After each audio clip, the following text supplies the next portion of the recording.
అయింది సార్. 3 సంవత్సరాలు బట్టి ఆరోగ్యం బాగోట్లే, ఎవరు పట్టించుకోవట్లా. నీకేం కావాలి? నాకేదో సహాయం చేయండి సార్, తింటా కూడా జరగట్లేదు. నీ ఆరోగ్యం ఉంది కదా, ఏమవదు. ఓన్లీ ఒక మాత్ర వేసుకుంటా ఉండాలి రోజు. వేసుకుంటున్నావా? వేసుకుంటున్నాను సార్. నిన్న వచ్చింది మళ్ళీ ఊపిరితిత్తులు పాడైపోయింది అన్నారు. ఆక్సిజన్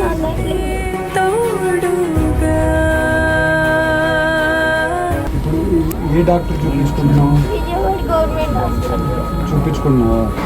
కొన్ని డబ్బులు ఉంటే ఎట్లా ఇది చేసుకుంటావా? సరే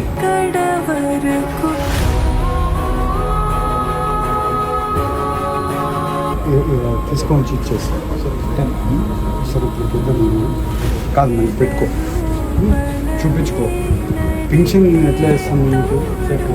స్పెషల్ రిక్వెస్ట్ పెట్టుకోవాలి. నాకు ఒక్కసారి పెట్టు మరి, నాకు ఇంపార్టెంట్ చేసి.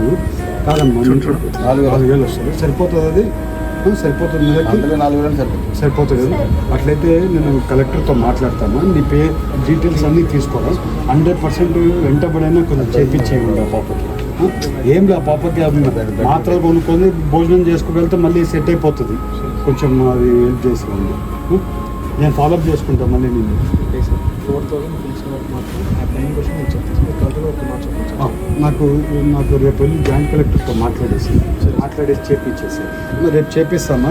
ఇప్పుడు భోజనం చేసుకో, మాత్రలు వేసుకో, ఏదున్నా కూడా నేను సపోర్ట్ చేపిస్తాను. ఎట్లా ఒకటి ఇప్పుడు కొంచెం డబ్బులు ఉన్నాయి, ఇంకో 10,000 డబ్బులు ఇంకో 10,000 ఇంకో కొంచెం 10,000 తీసుకోమ్మా. ఏదైనా ఉంటే వెంటబడి చెప్పి ఎట్టు పరిస్థితుల్లో పెన్షన్ వచ్చేట్టు చూడండి.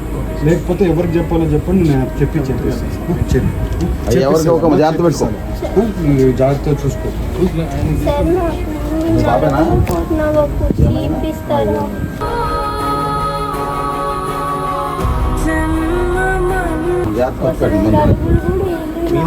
ఏం కుర్చీ కావాలమ్మా? కాదమ్మా, వీల్ చైర్ కూడా దొబ్బుకోవాలి కదా.